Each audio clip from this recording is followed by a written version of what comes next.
Donc là actuellement on est sur le parking de l'entrepôt du bricolage de Bassins qu'on a réaménagé pour les circonstances, pour mettre en place un mode drive, un mode dégradé, première nécessité pour nos clients, c'est-à-dire qu'on les livre sur des commandes uniquement drive, faites par internet, sans forcément avoir de contact directement avec eux.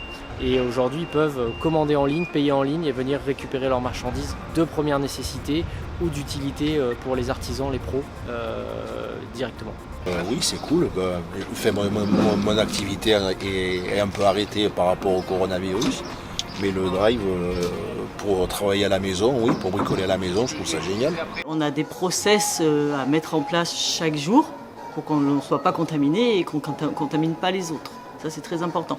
Donc, changement de gants, changement de masque, se laver les mains régulièrement, désinfecter nos postes de travail, les outils, etc. Et on le fait chaque jour, à chaque heure. Et puis aussi, on a pour nos clients, c'est-à-dire un protocole qui fait que le client, en principe, ne descend pas de son véhicule avant qu'il ait la marchandise soit à disposition. Et puis des collaborateurs qui se tiennent à distance de nos clients avec des matériels de sécurité, des masques qu'on leur fournit, que l'entreprise leur fournit avec parcimonie. C'est vraiment efficace, super bien organisé. Les équipes qui bossent sont super avenants, ils sont cool, ils aident. Moi j'ai trouvé très bien ce système-là pour ne pas être bloqué sur nos chantiers, c'est vraiment super ce qu'ils ont mis en place. Et puis le drive sur internet, ça fonctionne très bien.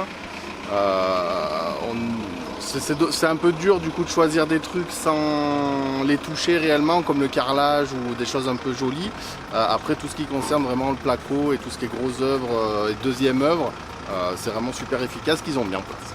Alors aujourd'hui, on a une clientèle à peu près 2 tiers, 1 tiers qui représente à peu près notre activité magasin, une tiers de clientèle professionnelle qui apprécie ce service-là parce que aujourd'hui ça leur permet de garantir leur activité, et 2 tiers de clientèle, on va dire particulière dans le sens où elles vont aujourd'hui avoir des besoins de première nécessité, une chasse d'eau qui fuit, un besoin spécifique, et puis par avancée aussi, puisqu'on est des magasins qui sont dits de première nécessité, on a aujourd'hui des clients qui vont venir aussi acheter pour bricoler ou pour continuer à faire des travaux à l'intérieur de leur domicile. Donc aujourd'hui, on a choisi nos équipes sur la base du volontariat, en les sollicitant, ceux qui avaient envie de revenir, en leur présentant notre protocole de sécurité mis en place, en faisant bien la notion de test, c'est-à-dire qu'ils étaient eux-mêmes valideurs du test qu'on mettait par des briefs réguliers en début et en fin de journée, remontant au niveau des idées, au niveau de l'amélioration continue qu'on pouvait mettre en place pour garantir leur sécurité et leurs conditions de travail.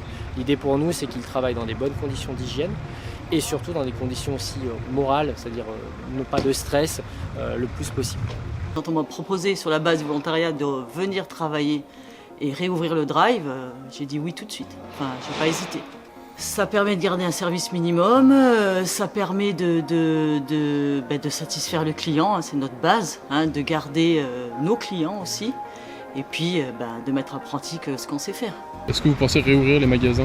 On pense qu'aujourd'hui, on aura une nécessité sur de l'ordre, c'est qu'aujourd'hui on a de plus en plus de demandes, et aujourd'hui on fait partie du décret aussi qui nous met dans les commerces de première nécessité, et on réfléchit dans les prochains jours à une éventuelle, ou du moins d'éventuels process d'ouverture en mode limité pour nos clients aussi, mais magasins.